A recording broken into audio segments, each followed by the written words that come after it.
Hello, welcome to Premier Scene. I'm Claire Bueno. We are at the 55th BFI London Film Festival, where we have 3 films for your viewing pleasure this evening. We start off tonight with The House, then The Jewel, and lastly, When the Night. Can you share with us, please, where your idea of the story came from? Takže idea tohto filmu vznikla vlastne z odpozorovania života na Slovensku. Keď som cestovala, tak som videla hlavne v takej časti Orava, že ľudia ako rodičia tam žijú v trojgeneračných domoch, úplne v takých ako pivniciach alebo na najspodnejšom poschodí. Domy sú prázdne a vlastne to, čo chystali pre svoje deti, tak sa im nesplnilo a zostali osamelí a opustení, takže to bola jedna z inšpirácií. A potom vzťahy v rodinách, ktoré som odpozorovala, možno v mojej, možno v rodinách kamarátov.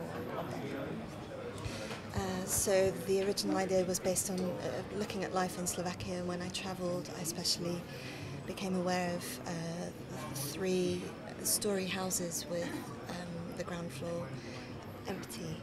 That's right. So the plans that parents had for their children weren't being realised. So that was my main inspiration for the film.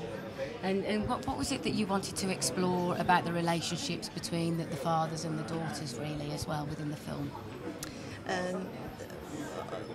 Co se týče o vztahu mezi otcema a dcerama, co jste chtěla vlastně v téhle oblasti zjistit? Chcela som sa nejak venovať tejto téme, tomuto vzťahu, lebo som mala pocit z toho, čo som videla okolo, že tí otcovia u nás na Slovensku, ale možno aj inde, nevedia prejaviť tú svoju lásku, ktorú cítia, možno sa jej boja, možno tým, že sa jej zlaknú, tak nachádzajú nejaké rôzne iné spôsoby, ako prejaviť lásku dcére, a dcery vlastne možno tieto spôsoby nepoznajú a zdá sa im, že otec mlčí alebo robí veci, ktoré sa im nepáčia a náraža to na seba a vlastne to, že sa majú naozaj radi, si vôbec nevedia povedať. So I wanted to give time to this theme because I felt that fathers in Slovakia, but maybe elsewhere, don't always know how to express their love to their children, to their daughters, and I don't know if it's because they fear it or they don't know exactly how to do it, but then often the way that they do express this love isn't a way that the daughter knows how to receive or to understand, so it's something that then creates difficulty, and I wanted to explore this. And you wrote the film as well as directed it. Had you always written the script in mind to direct it yourself? Napsala jste to taky, co režírovala, jestli jste to napsala s tím, že to budete režírovat, jestli to vždycky tak měla? Úplne prvú verziu nie, lebo to som napísala tak v roku 2003, ale potom som to odložila a urobila som na základe svojho prvého scenára, som si vlastne zrežírovala film v slovenskej televízii. A keď som to urobila, ten film sa volal Ticho, tak sa mi to strašne zapáčilo a vrátila som sa k tomuto scenáru dom a už som ho prepísala s vedomím, že to chcem robiť a že to vlastne bude môj druhý film. So originally when I wrote the film, the first version in 2003, no, but then I put the script away and I went and did my first TV film for Slovak television, Ticho, Silence, and I really enjoyed doing this, and I then came back to the film and rewrote the script with directing it in mind. And how does it compare, just finally, directing for television and directing for film? Tak je to rozdiel, hlavne v tom, že ten film je väčší projekt, je tam väčší tlak, viac peňazí. Bola to koprodukcia, takže aj ten štáb bol trošku väčší z 2 krajín, tak vlastne v tomto ohľade nejakom takom organizačnom to bolo zložitejšie. A to je asi taký hlavný rozdiel. A potom ešte trošku v spôsobe snímania, v premýšľaní o vizuálnej stránke filmu rozdiel.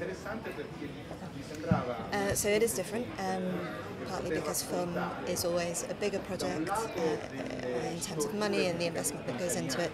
This was also a co-production, so there was a bigger team from 2 different countries.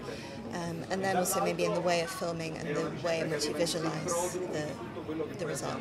The film has a very sort of sophisticated look, and I wondered whether it was shot in that way to depict the kind of sophisticated white-collar crime that was happening. Dunque, il film ha un impianto formale estremamente raffinato, sofisticato, e lei si chiede se la scelta di questa eleganza deliberata è motivata dal fatto che si sta raccontando un crimine ad alto livello economico, diciamo, di amministratori, di manager. Ma non lo so, intanto mi fa piacere il fatto che si notino queste cose, che ovviamente non sono casuali e che abbiamo cercato di lavorare nella messa in scena del film, oltre che sulla rappresentazione, sugli attori, sulla recitazione, su un tipo di lavoro cromatico in particolar modo che tende molto al nero, al cupo, diciamo, perché in realtà ci muoviamo all'interno di delle stanze del potere. Sono le stanze del potere di un'azienda, ma non solo, sono le stanze del potere di banche, dove esistono appunto i famosi potentati economici. Ecco, questo tipo di eleganza, ma anche di cupezza, mi sembrava necessaria per poter raccontare questo tipo di ambienti. I'm particularly happy that such a characteristic has been picked up on. Obviously, it's not by chance. The reason why we preferred to insist on chromatic dark tones on the film is because we thought that was the appropriate way to portray the so-called control rooms of power. Those places in which decisions are being taken, a decision that affects everything. Can you share with us, please, how this film came into fruition, where the idea came from? First, it's a novel, because I'm a novelist and a director, and so I wrote this book 2 years ago, and it will be translated in English too. And I decided, because I'm a director too, to make a movie from that. Because the story, which is this woman with this little baby in the mountains, and she meets this guy, two loneliness that meet twice in a life, but mix together something completely new for them.